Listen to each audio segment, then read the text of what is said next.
N'était qu'une goutte, perdue dans le silence de l'invisible, sans nom, sans forme, sans histoire. Et pourtant Allah t'a façonné. De ce liquide sans gloire, il a tiré un être que les anges observent. Il t'a donné l'ouïe, et tu peux ignorer. Il t'a donné la vue, et tu peux détourner. Mais en vérité, ce don n'est pas pour que tu consommes la vie, c'est pour que tu sois éprouvé par elle. Car chaque battement de ton cœur est une réponse à un test que tu ne vois pas. Allah, le Tout-Puissant, dit dans le Coran: إنا خلقنا الإنسان من نطفة أمشاج نبتليه فجعلناه سميعا بصيرا.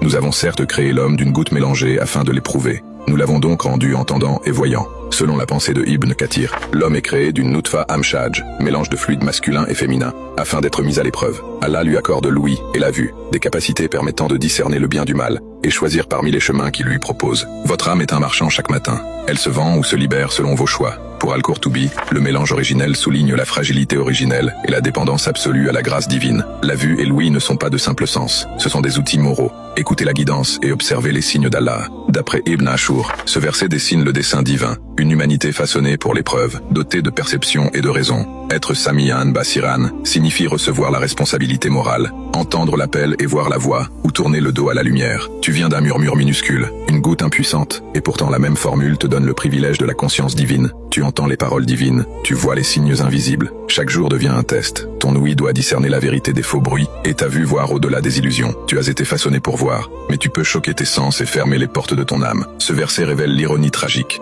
Des êtres dotés des sens de la lumière se perdent dans l'obscurité par leurs propres choix et distractions. Tu es aveugle alors que tu peux voir. Tu es sourd alors que tu peux écouter. Mais tu es encore libre de choisir. Ta création n'est pas un accident. Tu n'es pas un être passif. Tu es un sujet d'épreuve, un témoin, un être conscient. Tu as des sens pour traverser ce monde avec lucidité ou aveuglement. Et c'est ton cœur qui décidera. Regarde, écoute, choisis la lumière. Qu'Allah purifie ton cœur pour qu'il contemple sa beauté et s'y attache pour toujours. Tape Amin en commentaire.